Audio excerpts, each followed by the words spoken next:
ஆண்டாள் அழகர் பக்தி சேனல் நேயர்களுக்கு வணக்கம். இன்று பார்க்க இருப்பது ஸ்ரீ நரசிம்ம வைபவம் பகுதி 25. பிரம்மாவின் பாட்டி.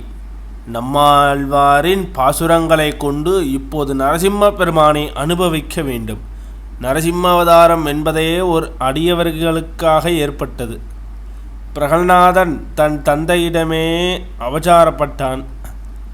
தன் பக்தன் பட்ட அவதாரத்தை பொறுக்க முடியாமல் சம்பேஷாபயானாம், அதாவது சபையிலே ராஜசபையிலே தூணிலிருந்து தோன்றினான். மிருக உருவமும் இல்லாமல் மனித உருவமும் இல்லாமல் நரம் கலர்ந்து சிங்கமாக தோன்றினான். ஏன் மனிதனாலோ மிருகத்தாலோ பகலிலாலோ இரவிலாலோ உயிருள்ள ஆயுதத்தாலோ உயிரற்ற ஆயுதத்தாலோ தனக்கு மரணம் நேரக்கூடாது என்று பிரம்மாவிடம் தான் பெற்ற வரத்தின் மீது மிகுந்த நம்பிக்கை வைத்த ஹிரண்யன் மாய்க்க அந்த நம்பிக்கையை கூட பிரம்மாவை படைத்த ஸ்ரீமன் நாராயணனிடம் வைக்கவில்லை. அவன் அதைத்தான் வரத்தினில் சிரத்தை மிக்க வாழையேற்று மற்றவன் உரத்தினில் கரத்தை வைத்து உயிர்தலத்தை ஊன்றினாய் என்கிறார் திருமழிசை ஆழ்வார். வரத்தினில் சிரத்தை வைத்தான். ஆனால் அந்த வரம் மட்டுமே போதாது. விஷ்ணு சஹஸ்ரநாமத்தில் ராமரை குறிக்க பின்வரும் பெயர்கள் பயன்படுத்தப்பட்டுள்ளன. பரர்தி, பரமபிரவிஷ்ட, துஷ்ட, புஷ்ட, சுபோச்சன, ராம, விராம.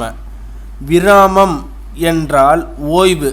பள்ளிக்கூடம் 10 மாதங்கள் நடக்கிறது, 2 மாதங்கள் ஓய்வு. அதை போன்றுதான் விராமம் என்பது. யார் ஓய்வெடுத்து கொள்வார்களாம், பகவான் வந்து நம்மை ரட்சிக்க வேண்டுமென்றாலோ சிருஷ்டிக்க வேண்டுமென்றாலோ வரம் பெற்றவன் வரம் கொடுத்தவன் கொடுக்கப்பட்ட வரம் மூவருக்கும் ஓய்வு. ராவணன் வரம் பெற்றான், அதற்காக இல்லை. ராவணனே உயிரிழந்து போனான். ராவணன் சாகமாட்டான் என்னும் வரம் பிழைத்ததா? அது போய்விட்டது. ஏனெனில் அவனுக்கு பிராணன் போய்விட்டது. வரம் கொடுத்தவராவது நிலைத்தாரா? அதுவும் இல்லை. இவை எல்லாமே ஓய்வெடுக்க போய்விடுகிறதாம். ராமனுக்கு முன்பாகவும் நரசிம்மனுக்கு முன்பாகவும் வந்தால் வரமும் நிற்காது. வரத்தை பெற்றவனும் நிற்க மாட்டான், வரத்தை கொடுத்தவனும் நிற்க மாட்டான். வேதாந்த தேசிகன் காமாட்சி காஷ்டகத்தில் என்ற அற்புதமான பிரபந்தம் பாடியிருக்கிறார். வேலிகை ஆளரி பெருமாளுக்காக பாடினார். காஞ்சிபுரத்தை சுற்றி பல திவ்ய தேசங்கள் உள்ளன. பெருமாளும் திவ்ய தேசங்களை சற்றென்று சௌகரியமாக சேவித்துவிட்டு வரும்படியாகத்தான் அமைந்திருக்கிறார்கள். அவர் ஒருவேளை 100 மைல் தள்ளி ஒவ்வொரு திவ்யதேசத்தையும் அமைத்திருந்தானால் அடியார்கள் மிகவும் கஷ்டப்பட்டிருப்போம். நீங்கள் காஞ்சிபுரத்திற்கு சென்றால் ஒன்றரை அல்லது 2 நாட்களுக்குள் 15 திவ்யதேசங்களை சேவித்து விடலாம். சீர்காழிக்கு போனால் 1.5-2 நாட்களுக்குள் 15 திவ்யதேசங்களை சேவித்து விடலாம். மதுரைக்கு போனால் 2 நாட்களுக்குள் 10 திவ்யதேசங்களை சேவித்து விடலாம். ஆழ்வார் திருநகரிக்கு போனால் ஒரே நாளுக்குள் 10 திவ்யதேசங்களை சேவித்து விடலாம். அதை விட்டுட்டு தமிழகத்தில் வரைபடத்தை பிரித்து போட்டு 100 மைல் இடைவெளி விட்டு பெருமாள் அவற்றை அமைத்திருந்தால் நாம் அங்கு போவதற்குள் போதும் என்றாகிவிடும். அவருக்கும் தெரிகிறது நாம் அருகருகில் அமராதிருந்தால் இவன் வரமாட்டான் என்று ஏற்பாடு செய்திருக்கிறார். காஞ்சிபுரத்தை சுற்றி பல திவ்யதேசங்கள் உள்ளன. அவற்றில் வேலுக்கை என்பது ஒரு திவ்ய தேசம். ஆளரி, அதாவது நரசிம்ம பெருமானாக சேவை சாதிக்கிறார். எம்பெருமானுக்கு சம்ஸ்கிருதத்தில் ஸ்தோத்திரம் பண்ணினார் வேதாந்த தேசிகர். நீ ரட்சிக்கிறேன் என்று வரும்போது வேறு யாரும் ரட்சிக்கிறேன் என்று வரவேண்டிய தேவையும் இல்லை. அதே சமயம் நீ ரட்சிக்கிறேன் என்று, அதாவது தண்டிக்கிறேன் என்று வந்தாயானால் நான் யாரை ஒத்தாசைக்கு கூட்டிக் கொண்டு வந்ததும் பிரயோஜனம் இல்லை. உண்மைதானே? பெருமாள் சிக்ஷிக்கிறேன் என்று வரும்போது இந்திரனை துணைக்கு அழைக்கிறேன் என்றோ பிரம்மாவை துணைக்கு அழைக்கிறேன் என்றோ அழைத்து ஜெயிக்க முடியுமா? அல்லது பெருமான் ரட்சிக்கிறேன் என்று வரும்போது வேறு யாரையாவது அழைத்து சுவாமி பெருமாள் ரட்சிக்கிறேன் என்று வந்திருக்கிறார், நீரும் கொஞ்சம் வா, ஒத்தாசையாக வந்து ரட்சியுங்கள் என்று துணைக்கு அழைப்போமா? அது பைத்தியக்காரத்தனம். எம்பெருமான் ரட்சிக்க வேண்டும் வந்துவிட்டால் வேறு எதுவும் தேவையில்லை. சிருஷ்டிக்க வேண்டும் வந்தால் அந்த வரங்கள் ஓய்வு பெற்று விடுகின்றன. அதைத்தான் விராம என்று ஆச்சரியமாக திருநாமத்திலே பார்த்தோம். தேசிகர் சாதிக்கும்போது பெருத்து அசுரன் பொன் பெயரேன ஹிரண்யகசிபு அவனுடைய அரண்மனையில் இருக்கும் தூண் பிதாமகி ஆயிற்று என்றார். பிதாமகி என்றால் பாட்டி என்று அர்த்தம். தூண்கள் பாட்டியாகிவிட்டது என்கின்றார். தூண் எப்படி பாட்டியாகும்?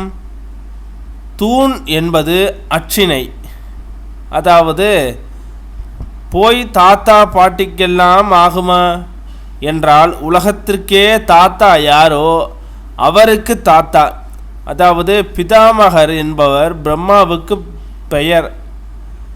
பிரம்மாவை படைத்தவன் பகவான். நான்முகனை நாராயணன் படைத்தான் என்று திருமணசை ஆழ்வார் பாசுரத்தில் குறிப்பிடுகிறார். நாராயணா பிரம்மஜாயதே நாராயணா ருத்ரோஜாயதே என்று உபனிஷதங்கள் ஓதுகின்றன. ஆக நாபிக்கமலத்தில் பிரம்மாவை படைத்தவன் திருமால். அவர் தந்தையார்? அந்த பகவானே இப்போது இந்த தூணுக்குள் கர்ப்பமாக இருக்கிறார் அல்லவா? அப்படியானால் பெருமாளுக்கு தாயார் இந்த தூண் தானே. பிரம்மாவுக்கு தகப்பனார் பெருமாள், பெருமாளுக்கு தாயார் இந்த தூண். அப்படியானால் தூண் பாட்டிதானே. வைபவம் தொடரும். இதன் தொடர்ச்சியை அடுத்த பகுதியில் பார்ப்போம். நமஸ்காரம்.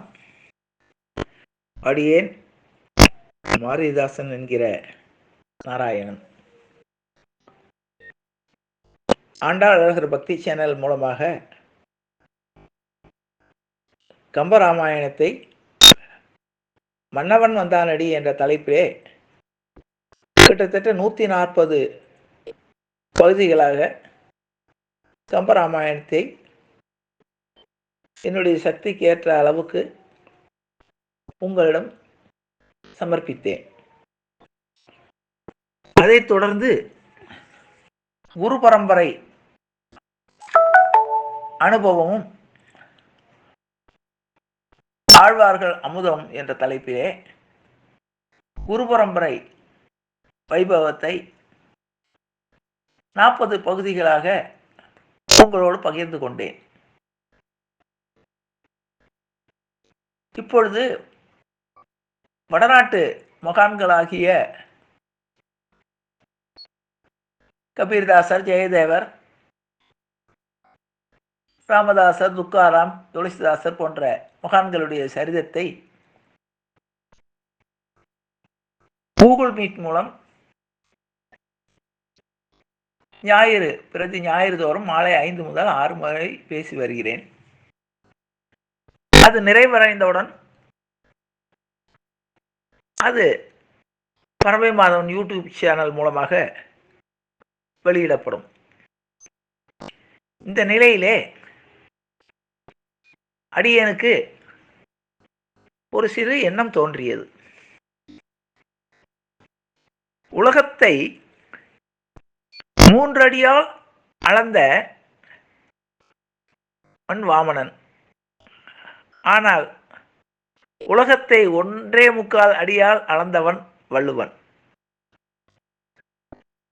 வள்ளுவனுடைய வாக்கை வான்மறை என்று பெரியோர்கள் கூறுவார்கள்.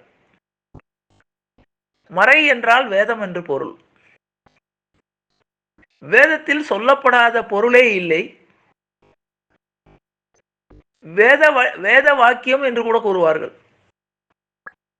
அப்படிப்பட்ட வேதத்திற்கு இணையாக இன்னும் சொல்ல போனால் உலக பொதுமறை என்று கூட நாம் போற்றி பாராட்டுகிறோம். உலகத்திற்கே வள்ளுவன் தன்னை உலகினுக்கே தந்து வான் புகழ் கொண்ட தமிழ்நாடு என்று பாரதி பாடுவான். அப்படிப்பட்ட வள்ளுவன் 1.25 அடியினால் உலகத்தை அளந்தவன் என்றால் அவருடைய சிறப்பை சொல்லி மாளாது. அப்படிப்பட்ட வள்ளுவனை எந்த ஒரு கூட்டுக்குள்ளேயும் அடைக்க முடியாது. ஆனால் வள்ளுவனிடம் அவன் தந்த 1330 குறட்பாக்களிலே எந்த நூலையும் ஒப்பிடுவதற்கு உரியான ஒரு வாய்ப்புகள் அதிகம். எந்த இறைவனை அல்லது எந்த வேதத்தை அல்லது எந்த நூல்களை நாம் எடுத்து பார்த்தாலும் அதில் வள்ளுவனுடைய பாதிப்பு இருக்கும், அல்லது வள்ளுவன் அதை உள்வாங்கி எளிமைப்படுத்தி நமக்கு கொடுத்திருப்பார். அந்த வகையிலே வைணவ நூல்களாகிய கம்பராமாயணம், இறைவனுடைய மகாவிஷ்ணுடைய அவதாரங்கள், கீதை பொன்மொழி, மகாபாரதம், வில்லிபாரதம், ஸ்ரீமத் பாகவதம், இப்படி வைணவ திருமாலுடைய பெருமைகளை சொல்லக்கூடிய அந்த சிறப்புகளை வள்ளுவன் எங்கெங்கே கையாண்டிருக்கிறார். அது மிக சுருக்கமாக ஒரு பெரிய நிகழ்வை அல்லது பெரிய கதையை ஓரிரு வார்த்தையில் சுருக்கமாக எப்படி கோடிட்டு காட்டியிருக்கிறார் என்பதை ஒரு சிறு ஆய்வு செய்யலாம் என்று நினைக்கிறேன். அது எந்த அளவுக்கு எனக்கு தகுதி இருக்குன்னு தெரியாது. ஆனால் நம்முடைய கண்ணில் பட்ட குறட்பாக்களை வைணவ கருத்துக்களோடு ஒப்பிட்டு எந்த வகையில் பொருந்துகிறது அல்லது எந்த வகையில் அது கோடிட்டு காட்டுகிறது என்பதை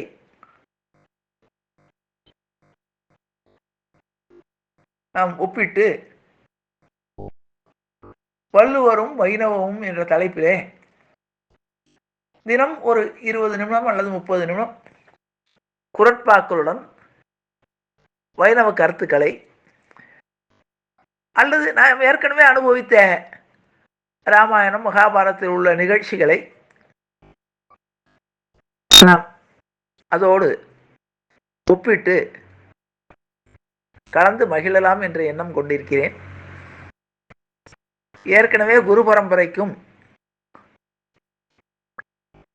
ராமாயண சொற்பொழிவுக்கும் தந்த ஆதரவை தாங்கள் இதற்கும் தந்து எனக்கு ஆக்கமும் ஊக்கமும் தந்து என்னை ஆதரிப்பீர்கள் என்று நம்பி விடைபெறுகிறேன். விரைவில் நாம் வள்ளுவரும் வைணவமும் என்ற தலைப்பிலே ஒன்று கூடுவோம், கலந்து அனுபவித்து மகிழ்வோம் என்று கூறி நிறைவு செய்கிறேன்.